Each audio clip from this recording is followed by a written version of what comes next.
হাদি ভাই নতুন রাজনৈতিক নেতা হইয়া বুঝলো জামাত সম্পর্কে।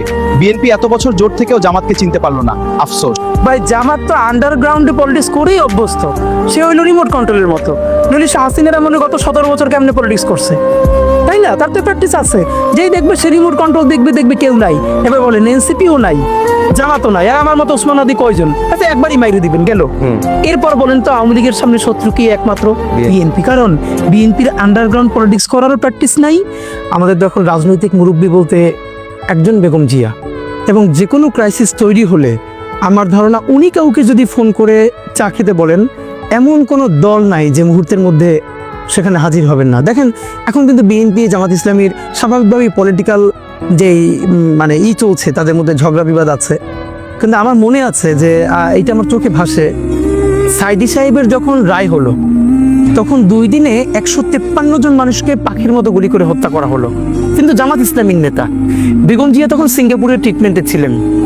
আমার স্পষ্ট মনে আছে উনি ট্রিটমেন্ট কমপ্লিট না করে উনি বাংলাদেশে ব্যাক করলেন। বিএনপি স্থায়ী কমিটির সদস্যরা ওনাকে বিমানবন্দরে ফুল দিয়ে বরণ করতে গেলেন, উনি গ্রহণ করলেন না। এসেই উনি অফিসে ব্রিফ করলেন, হরতাল ডাকলেন, এবং উনি প্রথম বললেন গণহত্যা চালানো হয়েছে বাংলাদেশে।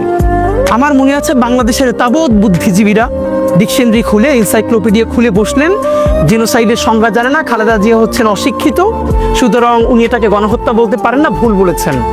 বেগম জিয়াই একমাত্র তখন বললেন না, এটা গণহত্যা হয়েছে। দেখেন কতজন মানুষ মরে গেছে, সেভাবে গণহত্যা হয় না। আপনি কিভাবে কিল করেছেন প্যাটার্নের উপরে গণহত্যা হয়।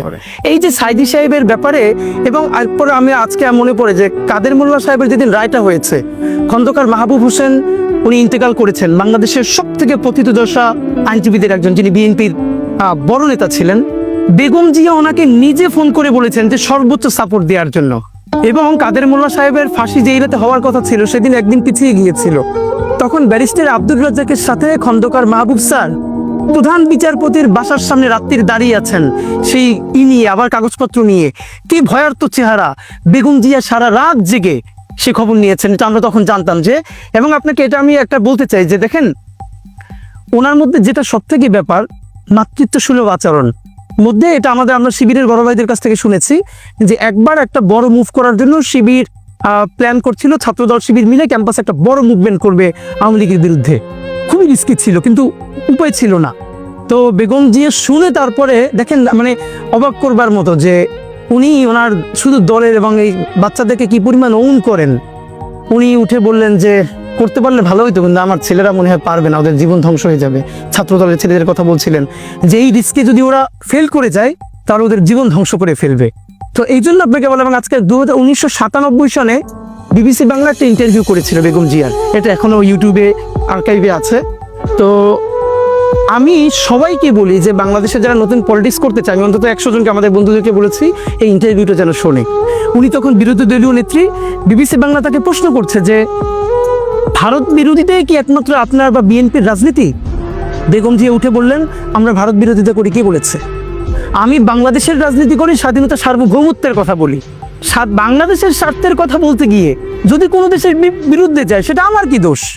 এবং শেখ হাসিনা 2008-এ নির্বাচিত হয়ে প্রথম যখন ইন্ডিয়া সফরে গেল, তখন বেগম জিয়া বললেন যদি দেশের জন্য ভালো কিছু করা হয়, আমি একদম শব্দটা ধরে বলতে পারি, তাহলে স্বাগত জানাবো। যদি কোনো ষড়যন্ত্রের চুক্তি করে আসা হয়, পথে কাঁটা বিছিয়ে দেব।